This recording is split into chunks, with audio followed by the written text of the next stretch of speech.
Hey guys, welcome to the next tutorial of ethical hacking and penetration testing via Kali Linux. So I'll be continuing the previous tutorial. So in the previous tutorial I taught you about what is ARP exactly and how it works, and I also taught you about the man in the middle attack, what exactly it is.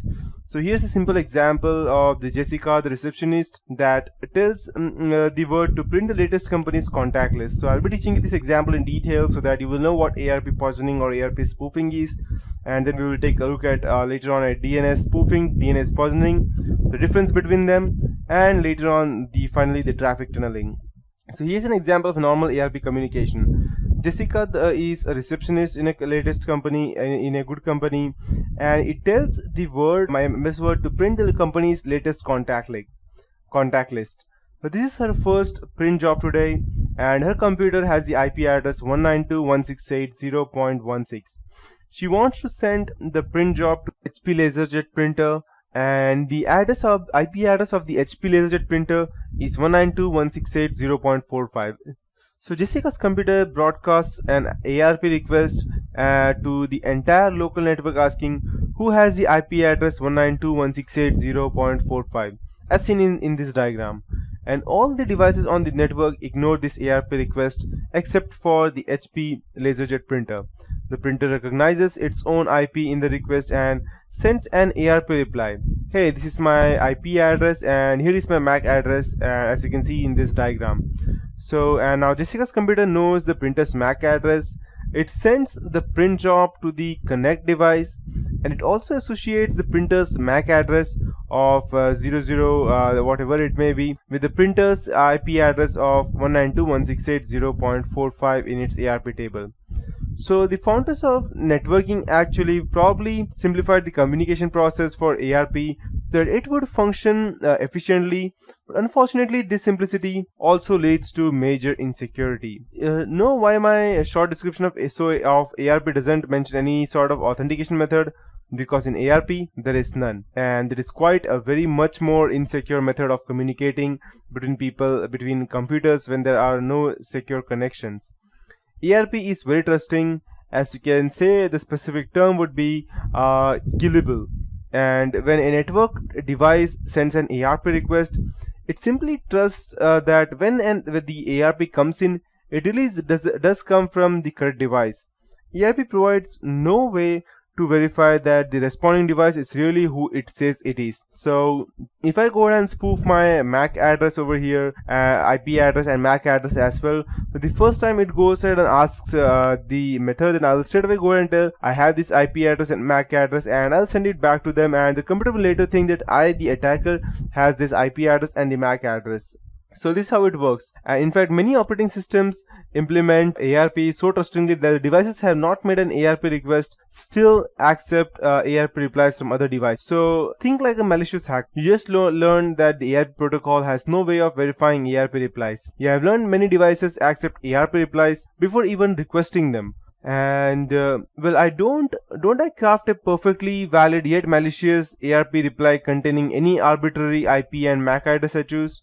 I can do that. Since my victim's computer will blindly accept the ARP entry into its ARP table, I can force my victim's computer into thinking that any IP is related to any MAC address I want. That means it asks for any IP address, it will be my computer, no one else's. Better yet, I can broadcast my faked ARP reply to the victim's entire network and fool all of his computers. So that's how it can be done.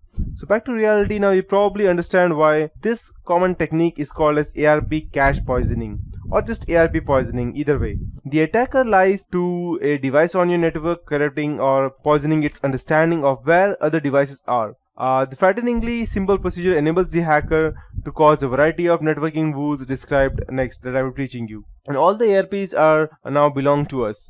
The ability to associate any IP address with any MAC address provides hackers with many attack vectors, including denial of service, man in the middle, and MAC flooding.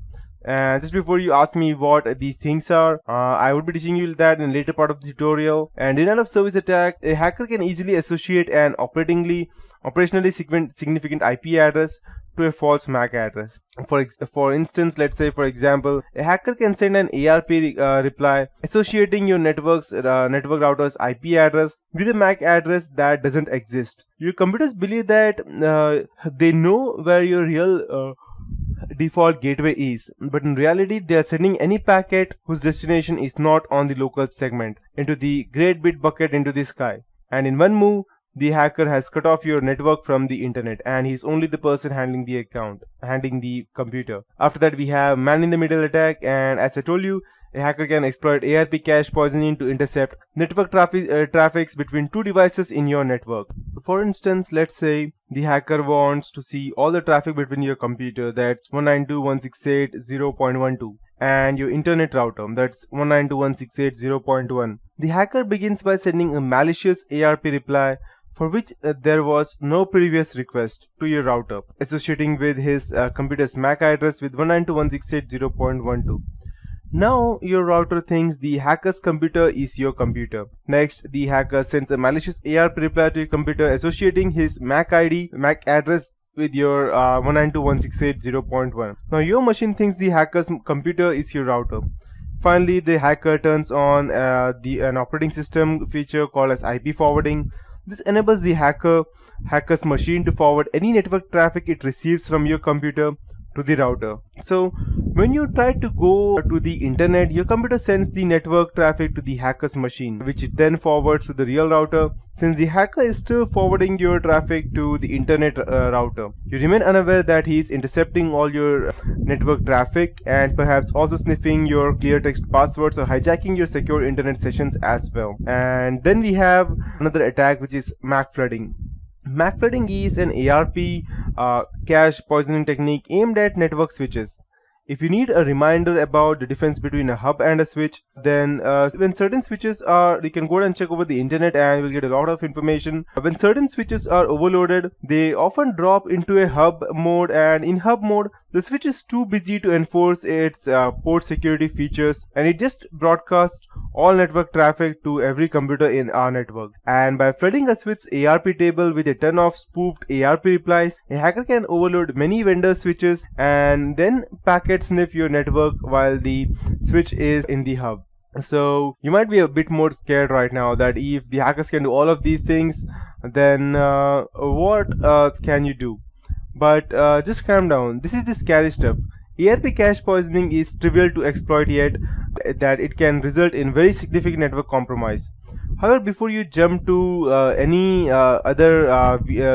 at any other videos such as DEFCON 7, you may notice that the major mitigating factor, only local attackers can exploit ARP's insecurities. A hacker would need either physical access to your network or control of a machine on your local network in order to deliver an ARP cache poisoning attack. ARP's insecurities cannot be exploited remotely. He needs to be physically present there. That said, hackers have known to be good to gain local access to networks. Good network administrators should be aware of the ARP cache poisoning techniques as well.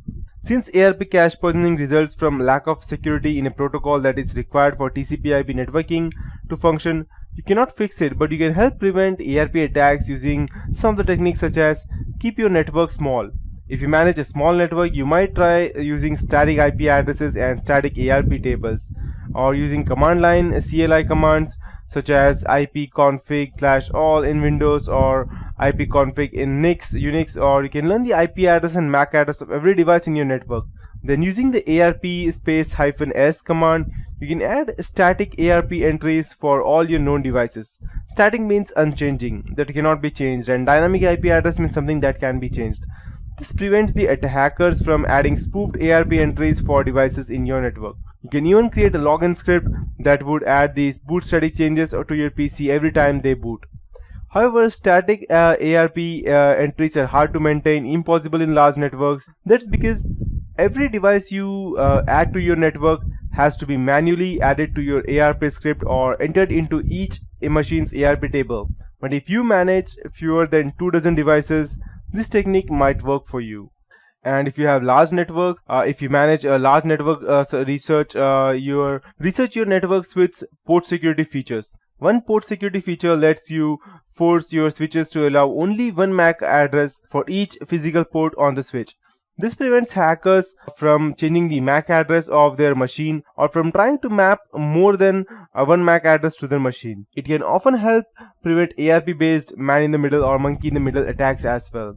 And if you have other types of network, that means for all networks, your best defense is understanding ARP poisoning and monitoring for it. And I'll highly recommend deploying an ARP monitoring tool such as ARP Watch to alert you when an unusual ARP communication occurs. This kind of vigilance is still the greatest weapon against all kind of attacks. And the best line that I have heard on this specific hack from Robert Louis Stevenson is that the cruelest lies are often told in silence. And that's how ARP poisoning is exactly. So yes, that's how it works. So that would be it for this tutorial. And since you know how ARP poisoning works, in the next tutorial I will be teaching you about the DNS poisoning and how it works exactly, and what is the actual difference between DNS poisoning and DNS poisoning versus DNS spoofing. So that's it for this tutorial. Have a nice day ahead.